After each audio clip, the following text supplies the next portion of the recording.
The numbers told the story. They always do. It's one of those idiots who believe in analytics. This is A Numbers Game with Gill Alexander on VSiN. Good Monday morning to you. It is A Numbers Game at VSiN, the sports betting network, VSiN.com, Game Plus, iHeartRadio, YouTube TV, and of course, Sirius XM Channel 158. It's Gill Alexander. That's Kelley Bydlon over there, ladies and gentlemen. Right alongside. How you doing? Doing great. How about you? I was asking the people, but yeah, you're good? Well, they can't answer you. I can answer you. That's very true. You speak on behalf of everybody. Yell back into your car how you're doing. I would hope people would. What do you think? I'm just talking at the air here, talking in the wind. Wes Reynolds on the show today, co-host of the Long Shots. You heard of the Long Shots, Kelley? I've heard about it. Good golf podcast. You should really, it's decent. You should really try to get on there sometimes.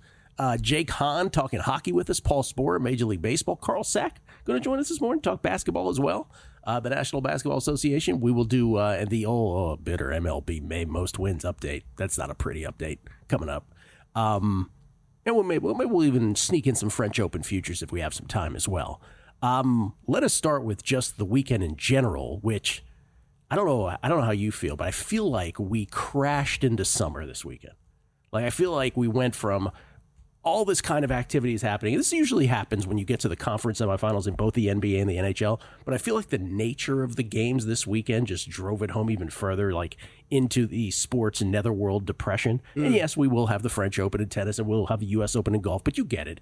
It's the sort of lull in the sports calendar storm that comes to us at this time of year. But it was the nature of the games this weekend, right? It was the game 6 between the Celtics and the Knicks. If gambling didn't exist, if sports betting didn't exist, virtually nothing was watchable this weekend, right? Knicks crushed the Celtics. Congratulations to those who had Knicks futures, right? Or Knicks series bets, I should say, in that series. Knicks beat the Tatumless Celtics. They do so in a game where they led by 27 at the half, 35 after 3, led by as many as 41. And the final score was a 38-point margin. The other NBA game yesterday, Game 7, I know it was a good outcome for you and your OKC futures. OKC, after trailing early to the Nuggets by 11, 21-10, that was the high water mark for the Nuggets because after that, it was a 19-5 run for OKC. They took the lead. They ended up extending the lead to 14 by the half. They ended up leading by 25 after 3. They'd lead by as many as 43 in a 32-point win in the end because the Nuggets scored the last, 9 points of the game or something like that. Just crazy how many of those games in that series, that end of the second quarter ended up mattering so much. Yeah, like that flurries. Just flurries. Ray Leonard against Marvin Hagler. That's what it was. So those two games virtually unwatchable. We have our conference semifinal set. We'll talk about that in moments. The hockey game last night, Game 7 between the Leafs and the Panthers. My God, Leafs fans. We'll talk to Jake about this later. Sorry. Oh. It's rough. They were up 2-0 in this series, and we forget they were up 3-1. The score was 3-1 in Game 3. Yeah. Toronto was up. And the Leafs, once again, failed to make the conference finals. They haven't been to a conference final since 2002. Haven't won the Cup famously since 1967, but they haven't been to a conference final since 2002. And Austin Matthews calling teammates passengers yesterday. Oh, that's brutal. Passengers? Brutal. What does that mean? I didn't catch that. That means too many. He said too many of his teammates were passengers. Like he's the captain leading the ship? Well, basically that they were just standers by. That is a brutal. That's about as brutal of a line as you can draw. And they ended up losing 6-1 yesterday. That game was kind of unwatchable after the Panthers took the 3-0 lead. You thought for a moment there in the third period when Domi scored 3-1, maybe this is something that was quickly snuffed out. The PGA Championship yesterday also kind of ended up being unwatchable down the stretch. Though there was a moment yesterday in round 4. I thought it was just going to be a walk in the park all day, a walk on the course literally, just a long walk for Scotty Scheffler, but it got dicey there in the middle when Jon Rahm caught him. They were tied, and then that stretch of holes, I'll get the holes wrong, but Rahm, remember that long putt that he lipped out where you're like, oh my God, people were like, Rahm's winning this. Mm-hmm. Was it Jason who tweeted out, Jon Rahm is winning this tournament? Right as he tweeted that, it all went to hell for Rahm. So he lipped out that long putt. I want to say that was on 12. Don't hold me to that. Or maybe 13, but then remember, there was 2 straight holes out. It's almost like that unraveled him because the next 2 holes he had horrific putts, and then it just got terrible from there, even worse from there. Yeah, what was it? Three or four straight where he had birdie or par looks that needed to go. Looked like he had good looks. I mean, he pars the par 5 15th where he got a birdie there, and then it's bogey 16, double on 17, double on 18. Tournament's over. Yeah, he ended up 7 bags. Scheffler ends up winning the PGA Championship at Quail Hollow, the second major of the year. He ends up winning his 3rd of his career. Remember, he won the 2 green jackets, and now he's won a PGA Championship. He ends up winning about 5 strokes over Harris English, Bryson DeChambeau, and Davis Riley. The 3 of them finish at a tie for second. So, and Scheffler, by the way, with some rare emotion after that, where he was just going nuts. I think I think a little bit of that goes back to Thursday, Gill. I think it was a wild tournament. Like, it did get boring, but like at the end, right? And I think a lot of us probably thought heading into Sunday, the entirety of Sunday could be boring with a 3-shot lead for Scotty Scheffler. Like, hats off to John Rahm for even making it interesting, right? Like, that was one of those moments in the middle of the day where I was like, I probably should really start locking into this. Yeah. Like, it got way tighter. I mean, you had DeChambeau in the mix on Saturday. At one point he had a 1-shot lead on Saturday. It looked like he was going to be there, but he fell off. But I think Scheffler after was one of the guys that was very outspoken about live clean in place rules not being utilized on Thursday and how mud balls were affecting his game as much as they did on Thursday. We had a wild leaderboard after the first round, and we saw that kind of just slowly get corrected as the rounds went on. And it ends up being the big dogs that were there at the end. Yeah. And there it is, Justin Ray Golf, always tweeting great things about golf. Justin Ray, 15 PGA Tour wins now for Scotty, including 3 majors before the age of 29. Since World War II, the only 3 names that have accomplished that, the only 3 people, Jack Nicklaus, Tiger Woods, Scotty Scheffler. Every time I see 29 for his age still, he's the oldest looking and acting 29-year-old on the face of the earth. Oh, you're absolutely right. Absolutely more right. acting than looking. He doesn't even look that old, but like, what does he look? Mid-30s, but he acts like he's 48 years old. I'm trying to think about this. 15 PGA Tour wins, including 3 majors before the age of 29. It's only Jack, Tiger, and Scotty. Am I surprised by that? I guess the 15 tour wins is the thing. That's actually the more impressive part to me. That's the more impressive thing. Yeah. Because we've seen, I think, good examples, right, of Spieth, Rory, Scheffler. Like, we've seen guys that get on heaters over a few years, right, and pick up a couple major wins. This is like, I'm not trying to diminish a major win, but it is like 15 wins on the PGA Tour. It's hard to rack up in your 20s. But you understand my point, though. So between the final round of the PGA, Game 7 in hockey last night, the 2 basketball games, the most awesome sporting event of the weekend was the Preakness. Yeah, it was. That was an unbelievable run by journalism down the stretch. That was incredible. I was sitting in a race book watching it, and they didn't have the audio on. So I was sitting there, I'm like, who won? Like, for like 2 minutes after, I'm like, who won? It was incredible. And it was the track feed, so not the NBC feed. So like NBC, I'm sure the cameras were in on journalism right away. I'm like, I'm watching the track feed. I'm like, I have no idea who won this race. Yeah. Even with the track announcer, he was so ho-hum about it at the end. Like, journalism, I mean, journalism wins. I was like, did he? I guess he did. Yeah. Because you probably don't want to go all in if you're not sure, right? Well, there was always like, was there a bumping issue? Was there some interference issue? That was an incredible run. I thought he was toast with that. When he got like boxed in by those 2 horses, I was like, well, he's not going to get there. This is though, from a betting standpoint, if I may just vent for a second, this has been my latest theme or just this stretch of time. And by the way, doing great in these contests, both Spankies in baseball and the NBA Challenge. But here's the story of my life these days. I had Scotty for low round on the second round on Friday. He didn't win that. Didn't bet him on Saturday, low round, third round. He did win that. Baseball famously had the Mets race to 10. Didn't win that. They won March, April. Didn't have him in that. Had the Twins March, April. They didn't win that. They're leading May. What's another? Oh, the other one. What's the other one I'm talking about? Oh, and then there's journalism, right? Journalism.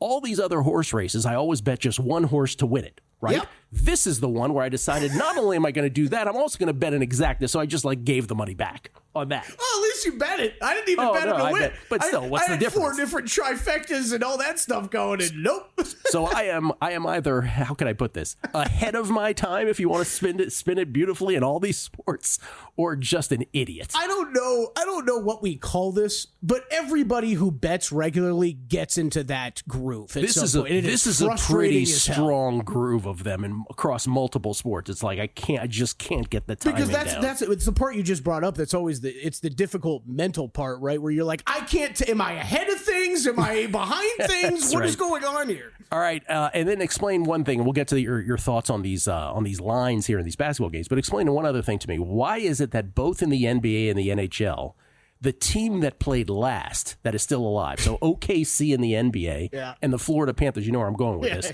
and the Florida Panthers in the NHL are both playing first? I have no idea, Gill. And especially, it's not even just first. It's 2 days after they just completed a series. Where the teams that have been resting get to rest even more. Because they don't have conference semifinals stuck in dates like they do with the finals. So I don't know. Conference semis or conference finals dates? No, I'm talking. They don't have conference finals dates set the same way as they do the league finals. Correct. I'm assuming it has something to do with the networks. I'm assuming it's that, but I don't know. Well, that sounds kind of shafty, if you know what I mean. Yeah. I mean, it's. I was thinking that already about the Thunder as I'm like doing some prep work yesterday on the NBA, but then that hockey game finishes. I'm like, hockey too? Are you serious? I thought the same thing. I was like, what are we doing? All right, we'll get our thoughts on game ones in both of the NBA games. OKC installed as a 7.5-point favorite against the T-Wolves. Knicks installed as a 4-point favorite. We'll look at series lines as well. And again, hockey with Jake Hahn, Carl Sack on the NBA. It's a numbers game at VSiN, the Sports Betting Network.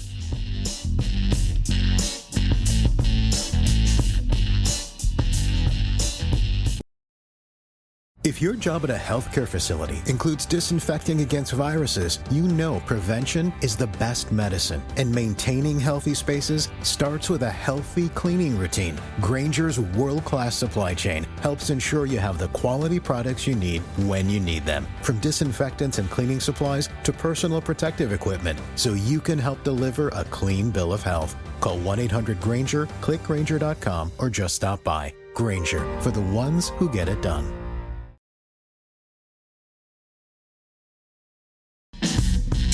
Numbers game on VSiN, the Sports Betting Network. Smarter bets start here and last all year with VSiN Pro. That's smarter bets. And who doesn't want to make smarter bets? Right now, sign up on an annual subscription. Get 14 months for just $199 when you use promo code PRO. That's 2 extra months free for less than 50 cents a day. Become a VSiN Pro subscriber today. Get instant access to a daily email with all the best bets from hosts and their guests, real-time betting splits from DraftKings and Circa, 24/7 video access on the VSiN Watch app, plus full access to VSiN.com's analytics, betting trends, and expert breakdowns. Don't wait. Go to VSiN.com/subscribe. Use promo code PRO to lock in this offer. That's VSIN.com/subscribe. We get tweets at Beating the Book. Always appreciate the feedback. Kelley, not only do we have the best listeners in the game, but you know what they do so well? I will inevitably come in here and I'll have like 50 things that I want to talk about. But if I don't write them all down, inevitably there's going to be a good percentage of them, like little just note stuff that I thought about. Well, I'll forget to mention, and then like 5 days later, oh, you know what I forgot to mention? You Krakenberged it. Yes, exactly. I Krakenberged it. I didn't even Krakenbergered it. Yes. But folks do such a great job of filling in those plays. Matthew Mayberry. John Rahm couldn't cash my massive tickets I had on him in play, he says, but he did allow Scotty to drop as low as minus 160. Hope everyone was able to take advantage of that. Okay, Matthew, this triggers something that Kelley and I were texting about this weekend.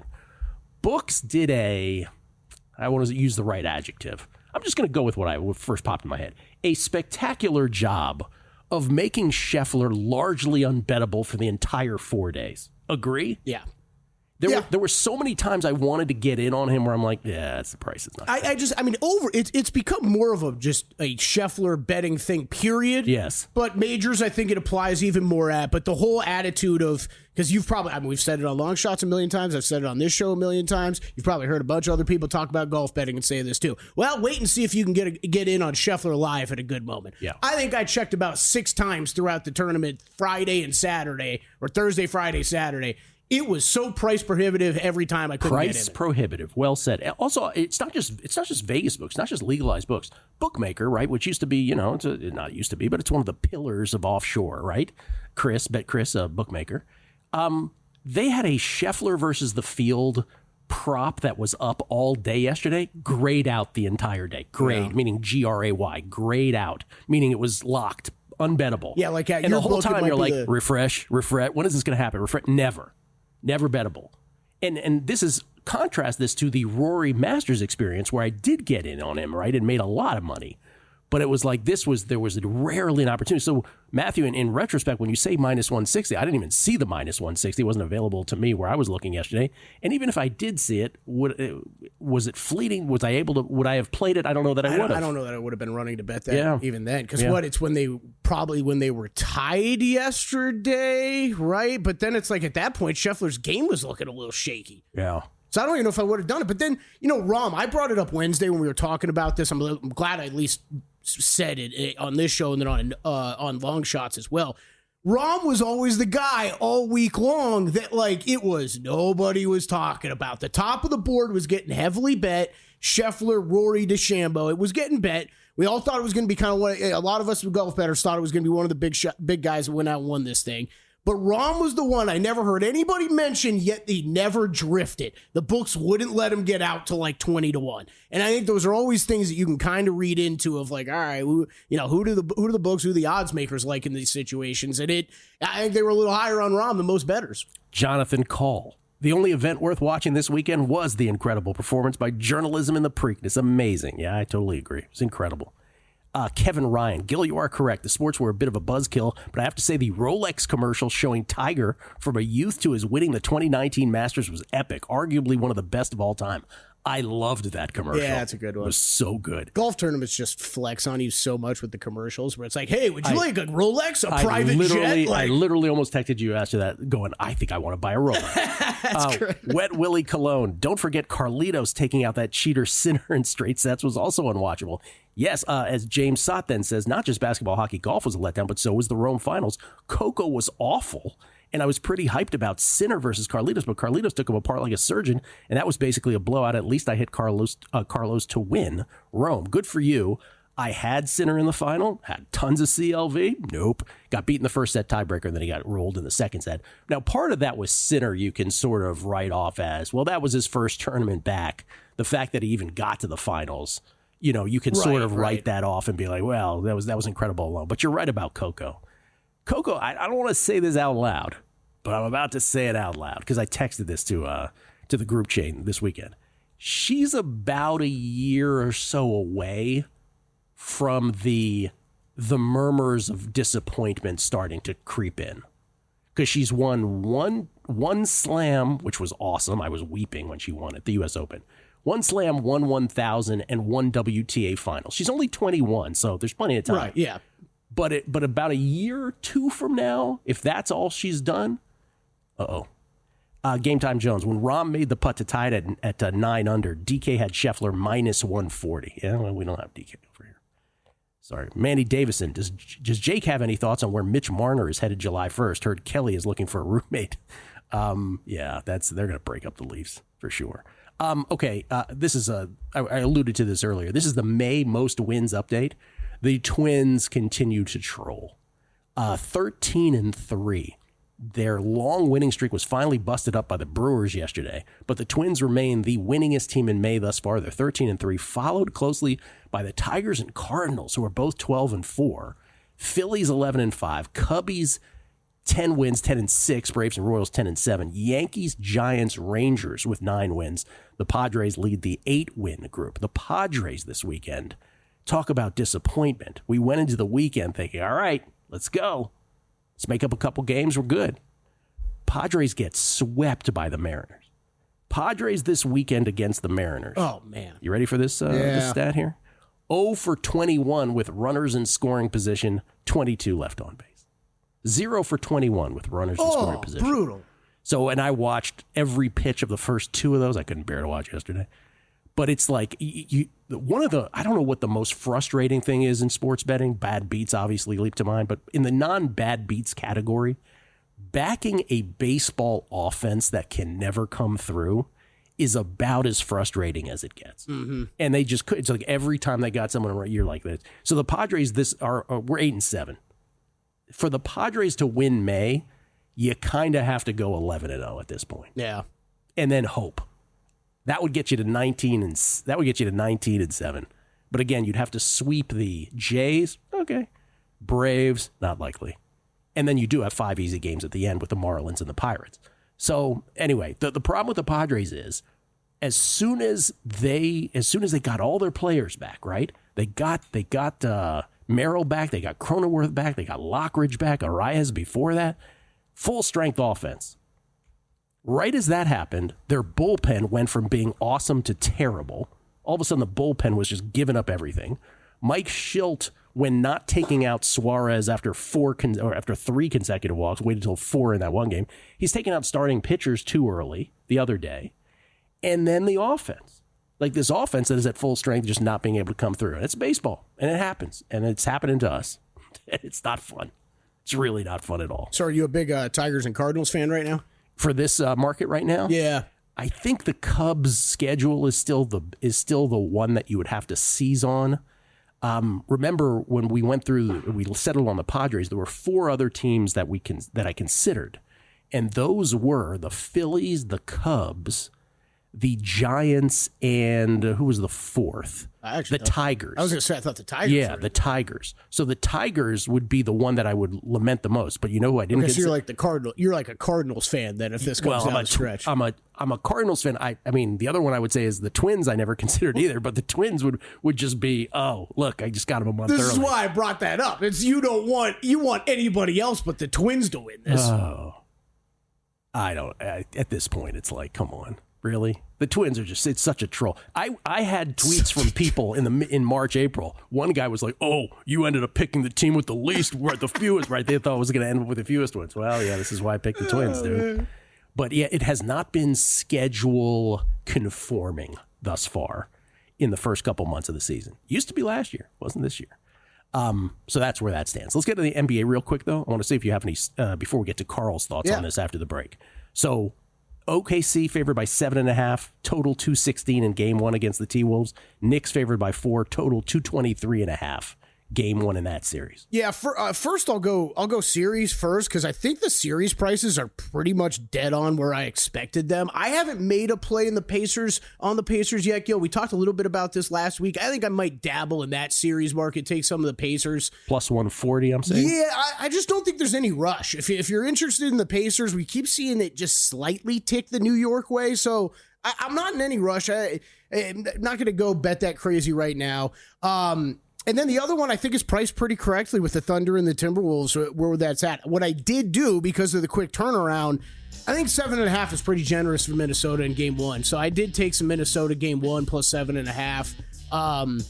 And then I also bet over 5.5 games in that series. I think that this... OKC, Minnesota. Yeah, lean Thunder. I think they probably get it done, but I think it's in a long series. Yeah, series price on OKC minus 345. T-Wolves plus 280 on the comeback. Minus 160 on the Knicks in the series. Plus 140 on the Pacers. Carl Sack's thoughts and bets next.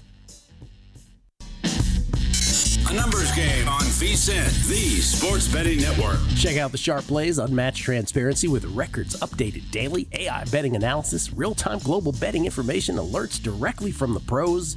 We invite you to take a look at it. Sharpplays.com. Sharpplays.com. Skill Alexander, Kelley Bydlon alongside. We get tweets at Beating the Book. LFC title records. I got in on Scotty early Saturday at roughly plus 120 through Kalshi. Great alternative when you live in Minnesota. Yeah. Profit X, all the exchanges.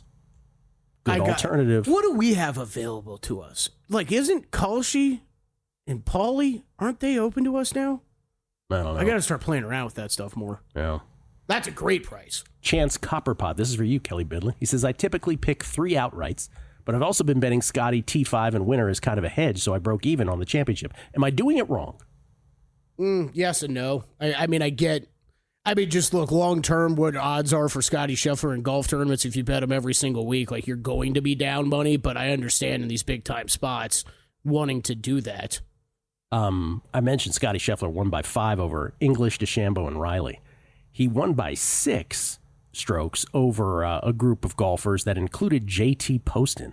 Would you like to tell your JT Poston story, Kelley, before we get to Carl? Real quick version. So after this was like the same season that he got his first win, which was 2019. So this was like 5 years ago, right? Maybe a year after this. And my mom and stepdad are out on a golfing trip, okay? And I think the story goes she's at the bar or something. My stepdad's like doing something in the pro shop or whatever. She's getting a drink at the bar. And this guy comes up to her and they start talking. And he slightly throws in there, Gill, just real smooth like that. He's JT's dad because the golf's on the TV. And of course, my mom, like any person who knows golf, thinks he's talking about Justin Thomas. And I'm like, no, it's JT Poston's dad that she runs into. And they start chatting. So it's always a fun make fun of my mom moment whenever I see JT Poston up there.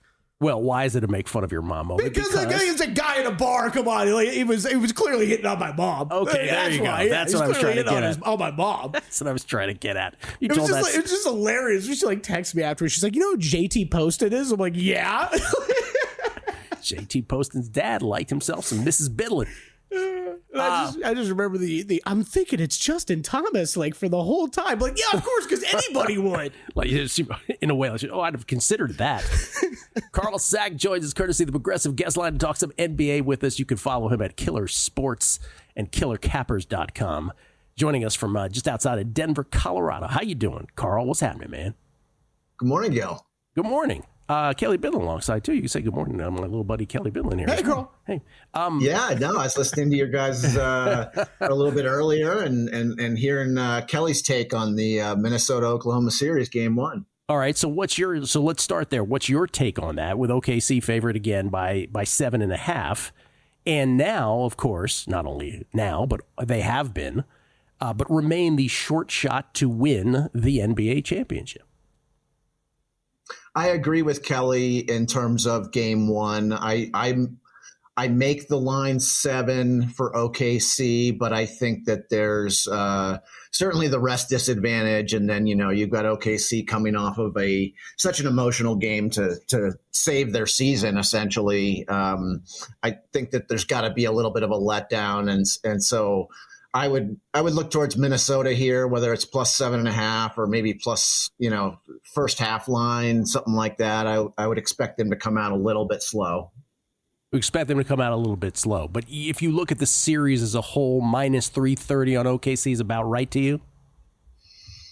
I mean, it's tough. Oklahoma City's kind of shown the series is supposed to go every other day. So I think that will favor Oklahoma City's depth.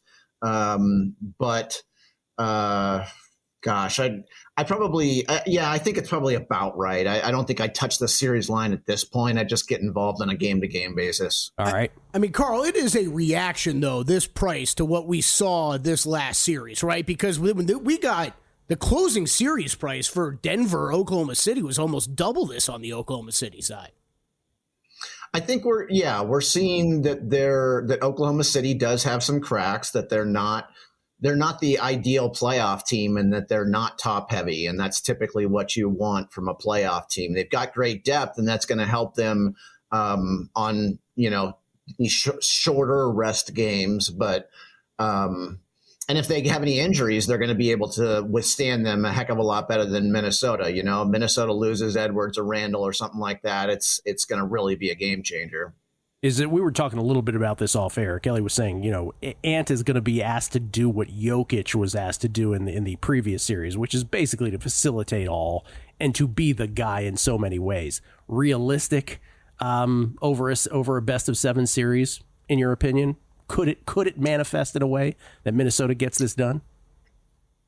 I think Minnesota could do it. Yeah, I don't know that Ant's going to have Joker type numbers, but I also think that Minnesota's got they're more talented than Denver in the sense that Denver was banged up. Porter was playing without a shoulder the whole series. Gordon in the last game, Murray the last couple of games. As far as I know, Minnesota's 100%. So I think that they can spread the ball around a little bit more than Denver did. All right, Knicks are minus 160 favorites against the Pacers. Best of 7 Eastern Conference Final Series. We'll be inundated with the Reggie Miller clips all week long. That's for sure. Game 1 spread minus 4. Knicks favored by 4 here. Total 223.5. Does the series and the game price seem about right to you there? Similar to Kelley, I'm mildly interested in Indiana in this series, but probably will hold off and see if I can get a better price. I don't feel comfortable going in on them at this point, but it would be them or pass. I think maybe the way to go, at least in game 1, is to look under the total. Both these teams haven't played in a while, 5 days, whatever it is, 4 or 5 days, and I think that there's going to be a little bit of feeling each other out, a little bit of rust early on. So yeah, I would lean under the total in this first game. All right, so under the total in the first game. So let me speak on behalf of the three of us, right? You guys watched way more regular season NBA than I did, and I watched my share of NBA. So I'm going to speak on behalf of the non-NBA hardo, who has contended now for years that the NBA, the difference between the regular season and the playoffs is such that it almost affects handicappers poorly who are too close to the sun on this sport. And I'm going to sit here and say, my opinion is that this Pacers-Knicks series line makes no sense to me whatsoever, and that I would bet the Pacers. Like, to me, there is nothing that we've seen that would establish the Knicks as any kind of favorite. Now, I get it. They were the higher seed. They do have home court. They've got a New York bump in markets, I'm sure. They're the larger market team. I think that's actually probably in there and to some degree. But based on what we've seen on the basketball court, I don't really get this at all. And I would bet the Pacers here pre-flop at this number because I don't want the train to leave the station in game 1. I do have Indiana rated on a neutral court. I do have Indiana rated as the better team, not by much. So I do think that home court certainly plays into this. Yeah, Indiana's looked great, but they've also, Milwaukee was really banged up. Obviously, Lillard was not healthy for that series. And I think that the Cleveland team was a lot more banged up than people thought they were. They had, I think it was game 2 where they had like 3 starters out. And then, Garland was banged up. I think Merrill missed game 7. Mobley was playing with an ankle injury. I think even though Mitchell only missed, I want to say, the second half of game 4, he was playing banged up. It was like the whole team it was really unfortunate because they were healthy in the first round, basically minus Garland's toe. And then,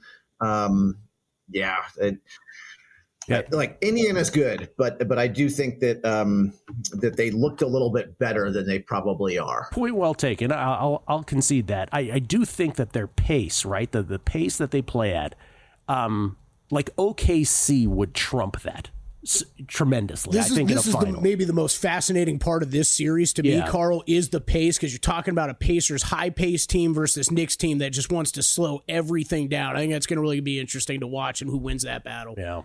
Go ahead. And I think that Indiana is going to have a little bit more depth in this series, and with it being an every other day type thing, I wouldn't be surprised if we see something similar where maybe not quite to the extreme, but Oklahoma City really ran Denver tired because Denver was only going 6 deep, and I think that New York might have some of the same issues with Indy over once we get to game 4, 5, 6.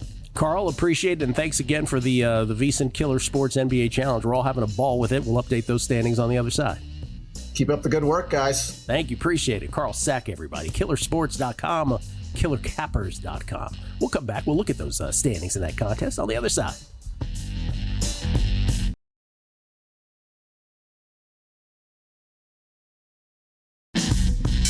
A numbers game on VSiN. VSiN, the Sports Betting Network. Take your betting to a whole nother level with First Bet. Whether it's Santa Anita, Gulfstream Park, or Saratoga Racecourse, First Bet puts the action at your fingertips. Sign up now at firstbet.com. That's the number one, stbet.com.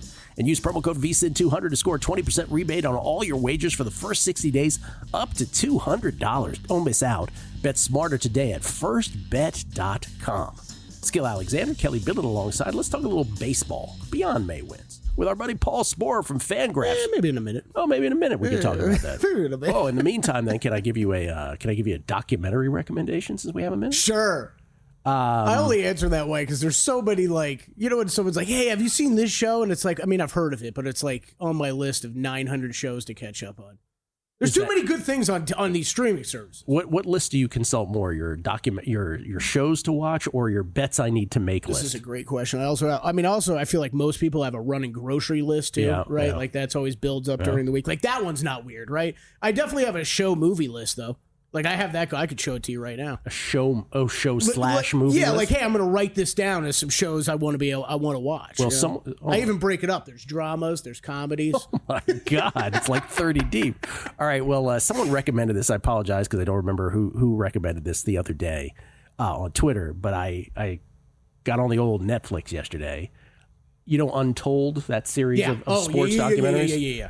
So their latest one is the Gilbert Arenas Javaris Crittenton. Oh my gosh! Okay, please. Incident. I mean, I don't want to say no spoiler alerts because we kind of know what happens, but yes.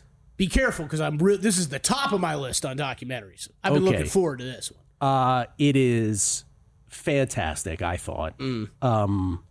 Because why is it fantastic? It's not the most amazing story of all time. It's fantastic though because it's the first deep dive into that situation. For those who don't know what I'm talking about, when Gilbert Arenas and Javaris Crittenton both played for the Washington Wizards. Which I'll push back a little bit. It was a ridiculous story. It was, but I think there's probably a portion of the audience that is today that's like, what are you talking about? Because this is like, what? This is like 17 years ago. I mean, it's a long time ago. So when Arenas and Crittenton were both with the Wizards, there was an incident where both had guns in the locker room. And what ended up happening is they both ended up getting 50-game suspensions. And in the case of Crittenton, his life spiraled from there.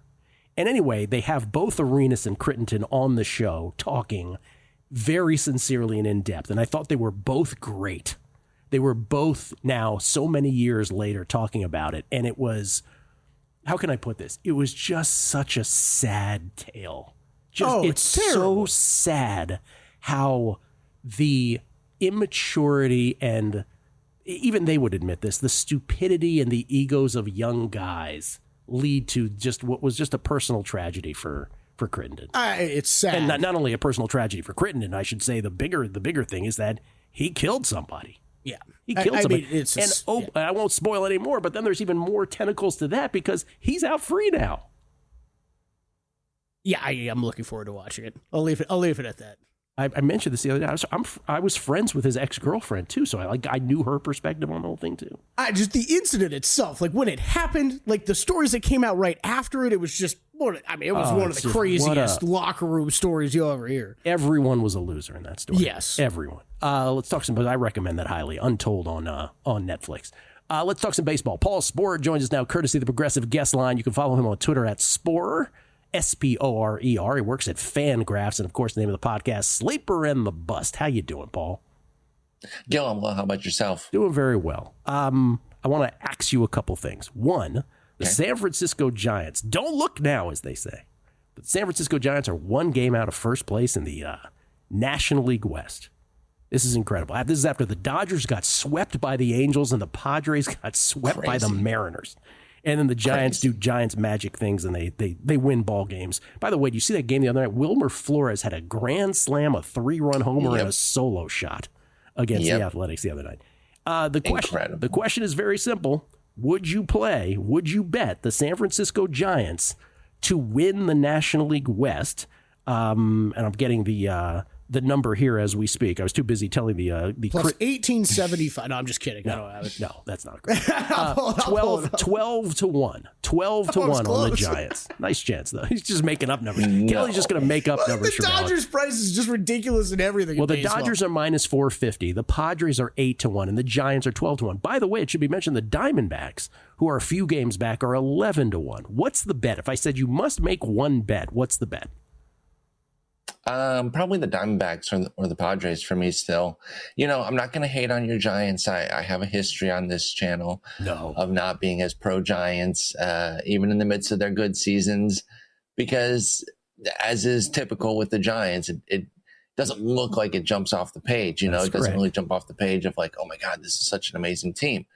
But I've learned, it only took 4 or 5 years of them playing very well like this without a great team on paper. But no, I do think they have a lot of things working for them. They finally moved Jordan Hicks out of the rotation for Hayden Birdsong. I don't even know why they went back to the Jordan Hicks as a starter thing this year. Things are a little bit wobbly at times with Ryan Walker, but you got Camilo Duvall pitching a lot better this year. The offense is exciting. I love Jung-Hoo Lee and kind of the element that he brings to the team. It is such a deep, difficult division, though, that push come to shove, I still can't get there for a division bet. Now, they might hang around. They might win it. But if you're asking me where I got to put my money today, it's got to be on any of the other three. And I'm probably going to go Diamondbacks, Padres, more than the Dodgers right now, just because they lose a new pitcher every week. But I'm sorry. Am I hating your Giants too much? I can't do it. That's why I asked the question. And I'm with you on the Padres, man. Like as soon as I don't have a bet on them, I'm sure they'll put it all together. But as long as I have a bet on them, it's like, oh, the relief pitching sucks all of a sudden. Oh, the manager doesn't know how to manage the starters all of a sudden, or take out a relief pitcher. Oh, the offense can't get a hit to save themselves with runners in scoring position. They're in that rut right now. But I'm sure it will all come together because there's too much talent on that team. Let me ask you about this. So Mark Borchard, our buddy Mark Borchard, base winner. Mm-hmm. He and I do this derivatives pod. Q1, Q2, Q3. We go through all these betting stats. And last year, the biggest thing, the headline of what was uncovered was that the White Sox, while sucking royally, epically, right, and only winning 41 games last year, they were actually like a top 5 first 5 inning team betting-wise. So it was this amazing thing where, because a lot of that had to do with the fact that they were big dogs, but they would manage to stay ahead through 5.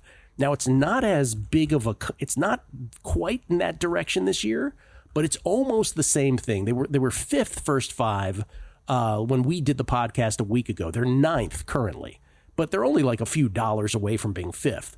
As the 9th most profitable first 5 inning team in baseball. And once again, the White Sox having a terrible year. They're 14-33, not as bad as last year, but you get the idea.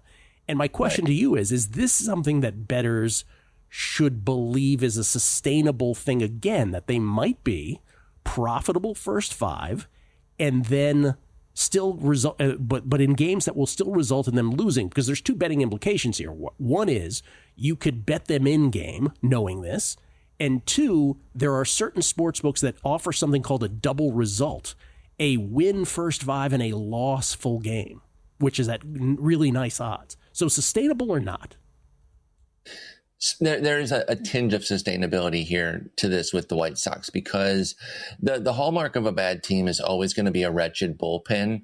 And, the worse the team, generally the worse the bullpen.